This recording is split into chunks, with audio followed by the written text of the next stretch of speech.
In this math talk, I'm going to look at the multiplication of integers. And before I begin, I want to show you a few ways to write 3 multiplied with 5. These are all equivalent. 3 with a multiplication sign and a 5, our conventional way of writing it. Then 3 followed by a dot followed by a 5. We understand that to also represent multiplication. And here is one that you're going to see an awful lot of. A 3 in brackets followed by a 5 in brackets with no operation marked in between. It is understood to mean multiplication, nothing else, not division, not subtraction, not addition. That means multiplication. Equally true is the 3 followed by the 5 in brackets. Again, no operation indicated in between. That implies multiplication. As well, I could represent the 3 and 5 as signed integers, so they're plus 3 and plus 5, which we do from time to time. Again, no operation in between the brackets. We understand that to mean 3 times 5. So now let's do some products. Here we go. I want you to evaluate each product. So I have positive 3 multiplied by positive 5. Well, that's a 3 times a 5. That's just a regular multiplication. 3 times 5 is 15. I put in the positive just to remind ourselves that it's a positive answer, but it would have been fine just to have 15 written there. Moving on to positive 2 multiplied by positive 5. That's a 2 times a 5. The answer would be positive 10. Now we move on to positive 1 times positive 5. Well, 1 times 5, well, that's positive 5. And finally, 0 multiplied by positive 5. Now that answer, I think most of you understand, has to be 0. Now I want to pause for a moment and take a look at what we have here. We actually have a pattern developing. If you look down the left-hand column of the products, you see the integers positive 3, positive 2, positive 1, and 0. And if you look at those, you'll notice there is a relationship. As well, when you look at the right-hand side, the result of that product, the value of the product, they go positive 15, positive 10, positive 5, and 0. And if you were to look at the two patterns, you probably would conclude that the integers are dropping by 1 on the left, and the products are dropping by 5 on the right. Well, in mathematics, we believe patterns to continue. We understand that they need to because mathematics is full of patterns. So if I were to extend the pattern on the left one more time, in other words, if I were to drop one more from that integer, in other words, drop a value or drop a unit off of the 0, it would become negative 1 times positive 5. Understanding that the pattern on the right should still continue, it would drop by 5. So I take 0 and I reduce it by 5. Well, the answer has to be negative 5. If we even wanted to go one more step, it would look like this. Negative 2 multiplied by positive 5 is negative 10. And so we come up with this relationship. We understand from this pattern that a positive times a positive results in a positive answer. Those are all the blue numbers you see in the first 4 sets of examples there. All of those double positives resulted in a positive product. But once we introduced a negative into the two numbers, we had a negative multiplying a positive, our result was negative. So those are 2 points that I want to make.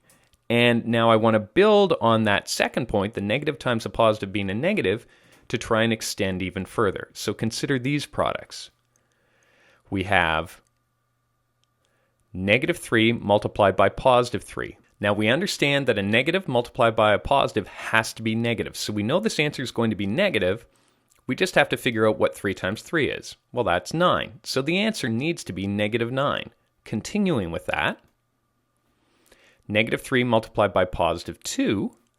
Well, once again, a negative times a positive has to be negative. The 3 times the 2 is 6, so this needs to be negative 6. Continuing on, negative 3 multiplied by positive 1, it's going to be negative 3. Now you can probably see where I'm going with this. So extending this to negative 3 multiplying 0, negative 3 times 0, we said before the answer needs to be 0, or it has to be 0. And now we have a pattern in the second set of integers. And when I say the second set, I'm talking about the blue integers in the product. So the positive 3, positive 2, positive 1, 0. Once again, I am dropping those integers. But I want you to take a look at what's happening to the product on the right. As I drop those integers by 1, that product is actually increasing in value by 3 each time. You can reason that out. If it were negative 9 degrees outside or minus 9 outside and the temperature went up to negative 6 degrees, you'd say that it had increased by plus 3. So the products on the right are actually going up in value. They're going up by 3 each time. Well, once again, we would like this pattern to continue, or we need this pattern to continue. And so if we extend this further, if we drop that 0 by 1 more, we have this situation. Negative 3 multiplied by negative 1. Now we expect the pattern on the right to continue. So our 0 would have to increase by 3, and we get this sort of quirky result that a negative 3 multiplied by a negative 1 ends up being a positive 3. So we get a positive result. If we went one further, negative 3 multiplied by negative 2 must be positive 6. And so we get this. We get that a negative multiplied with a negative results in a positive. As well, we can also say that a positive multiplied by a negative would have to be negative as well, because it just follows from the negative multiplying by the positive being negative. Okay, let's try a couple of questions. Negative 2 multiplied with positive 8. Well, my reasoning is very simple. Negative times positive, I know it's going to be negative. 2 times 8 is 16. My answer has to be negative 16. Negative 3 multiplied by 2, and we understand that to be a positive 2. If I don't write the sign, we understand it to be a positive 2. The negative times positive is negative again. The 3 times the 2 is 6. So our answer is negative 6. Moving on.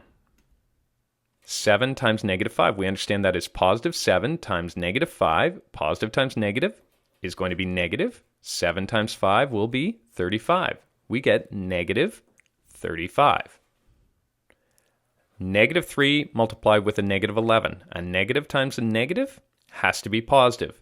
A 3 times an 11 is 33. We must get an answer of positive 33. Negative 8 multiplied by negative 7. Again, two negatives multiplied together will give us a positive. The 8 times the 7 is 56. Our answer has to be positive 56. And finally, just to make it a little more challenging, we have negative 3 multiplied with negative 2 multiplied with negative 4. Now that looks like a bit of a handful, but really, we just have to multiply numbers 2 at a time.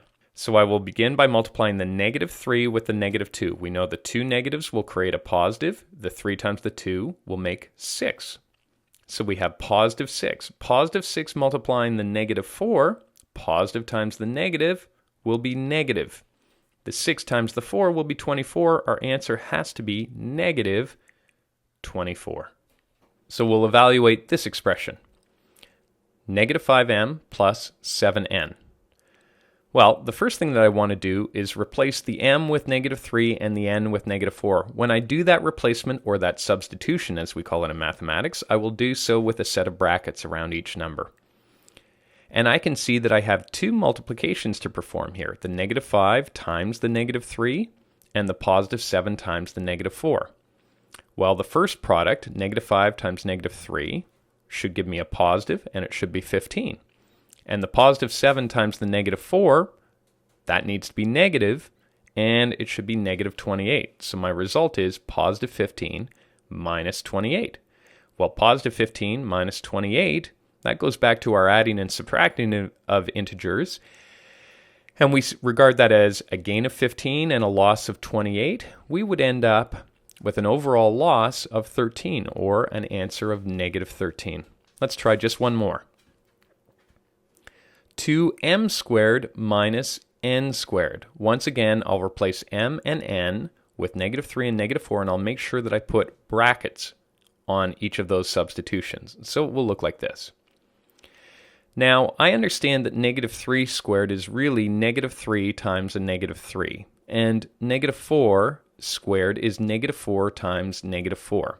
Now, if you want to go ahead and do that and just get the values, that's great, but for the moment, just for this question, I'm going to show it in expanded form. So I really regard it this way. 2 times negative 3 times negative 3, that's the negative 3 squared, minus negative 4 times negative 4. And now I think it's particularly clear that when you take negative 3 and square it, you're really talking about a negative 3 times a negative 3. That has to be positive, in fact, positive 9. Whereas the negative 4 times the negative 4, in other words, the negative 4 squared, has to work out to positive as well, and it would be a positive 16.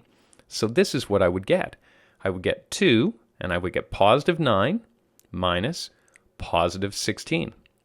I still have some signs to deal with and some multiplication to deal with, so I'll multiply the 2 onto the positive 9, and I'll deal with that subtract positive 16 in my next line. The 2 onto the positive 9 becomes positive 18, and the subtraction of positive 16 is just minus 16. Now I think about gains and losses again. A gain of 18 followed by a loss of 16, I would have an overall gain of 2. That's as far as I'm going to talk in this math talk. I hope you have a better feel for multiplication of signed numbers, so positives and negatives. See you in the next video.